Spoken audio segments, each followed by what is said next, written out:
ഇന്ന് ഏട്ടൻ്റെ ഫ്രണ്ടിൻ്റെ മോളുടെ ഒരു ബർത്ത്ഡേ പാർട്ടി ഉണ്ട്. അപ്പോൾ വൈകിട്ടാണ് സമയം പറഞ്ഞേക്കുന്നത്. അപ്പം ഗിഫ്റ്റ് മേടിക്കാനായിട്ട് ഏട്ടൻ പുറത്തോട്ട് പോവുകയാണ്.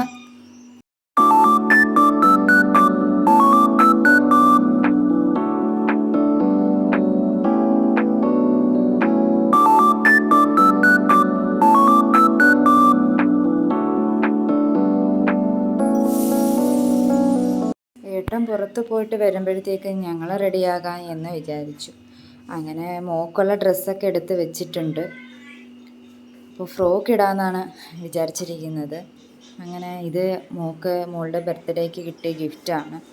അപ്പം അതിടാമെന്ന് വിചാരിച്ചു.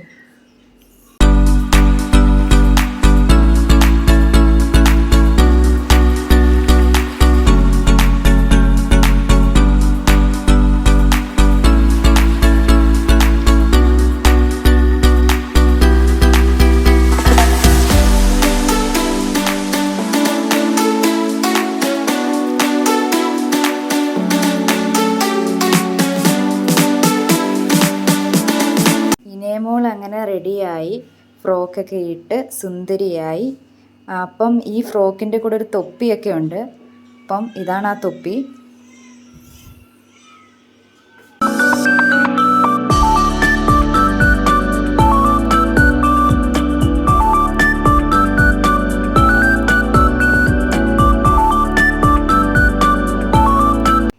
പിന്നെ റെഡിയായ ശേഷം പിന്നെ അച്ഛനെ നോക്കിയിരിക്കുക ബർത്ത്ഡേ പാർട്ടിക്ക് പോകാനായിട്ട്. പക്ഷേ അച്ഛൻ ഇതുവരെ വന്നില്ല. തിരക്കൊക്കെ ആയിരിക്കും, പുറത്തൊക്കെ ഭയങ്കര തിരക്കാണ് വൈകിട്ട്. കാരണം ഉച്ചയ്ക്കൊക്കെ ഭയങ്കര ചൂടായതുകൊണ്ട് തന്നെ എല്ലാവരും ഇപ്പം വൈകിട്ടാണ് പർച്ചേസിങ്ങിനൊക്കെ ഇറങ്ങുന്നത്. അതുകൊണ്ടായിരിക്കാം ലേറ്റ് ആവുന്നത്. പിന്നെ അപ്പോൾ കുറച്ച് കഴിഞ്ഞപ്പോഴത്തേക്കും ഏട്ടൻ വരികയും ചെയ്ത് ഗിഫ്റ്റൊക്കെ മേടിച്ച്.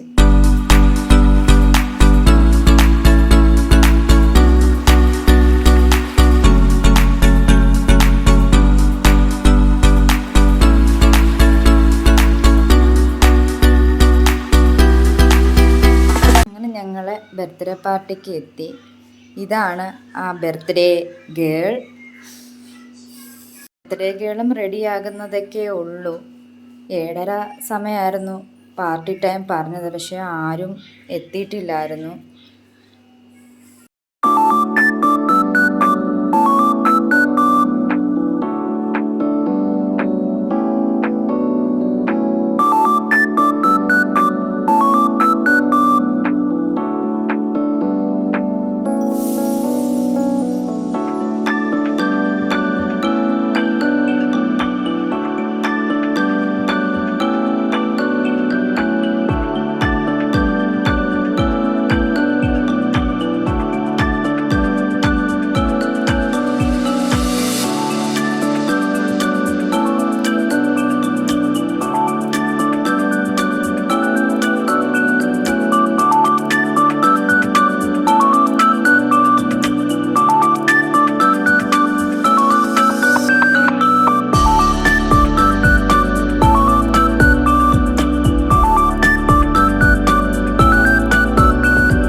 സമയം പറഞ്ഞെങ്കിലും ഒരുപാട് ലേറ്റായി.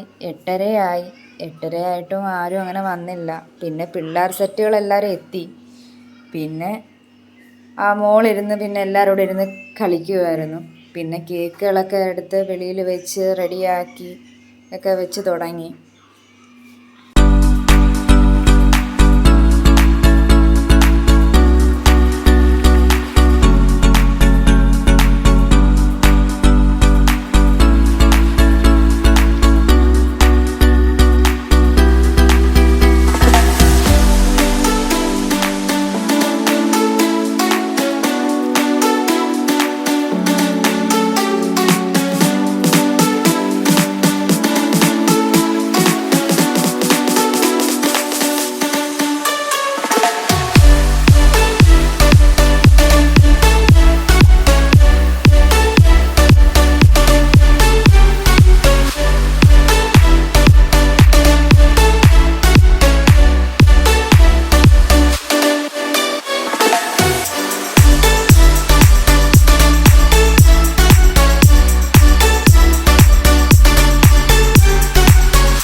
അങ്ങനെ കേക്ക് കട്ടിങ് എല്ലാം കഴിഞ്ഞു.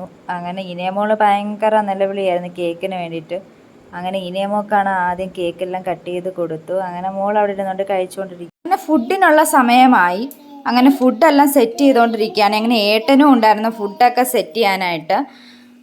സമൂസയും പനീർ നൂഡിൽസും ഒക്കെ ആയിരുന്നു മെയിൻ ഐറ്റം. ഗുലാബ് ജാമും ഉണ്ടായിരുന്നു. നൂഡിൽസ് വീട്ടിൽ തന്നെ ഉണ്ടാക്കിയതായിരുന്നു. പനീർ നൂഡിൽസ് ആയിരുന്നു. നല്ല ടേസ്റ്റ് ആയിരുന്നു കേട്ടോ. കഴിച്ചപ്പോൾ നല്ല അടിപൊളിയായിരുന്നു. വീട്ടിൽ തന്നെ ഉണ്ടാക്കിയതാ. സമൂസയും ഒക്കെ വെളിയിൽ നിന്ന് പുറത്തുനിന്ന് ഓർഡർ ചെയ്തതാന്ന് പറഞ്ഞു. പക്ഷെ അടിപൊളിയായിരുന്നു. നല്ല ഫുഡായിരുന്നു. പിന്നെ ഇനിയമോള് ഡ്രസ്സിലെല്ലാം ഫുൾ കേക്കാക്കി. പിന്നെ അവിടുത്തെ കുട്ടിയുടെ ഡ്രസ്സ് ഇട്ടുകൊണ്ടാണ് പിന്നെ ഞങ്ങൾ വന്നത്. അങ്ങനെ ഞങ്ങൾ ക്വാർട്ടറിലോട്ട് പോകാനുള്ള ഇതിലായിരുന്നു. അങ്ങനെ ഞങ്ങൾ സ്കൂട്ടിയിൽ ക്വാർട്ടറിലെത്തി. ഇതാണ് ഞങ്ങളുടെ ക്വാർട്ടർ.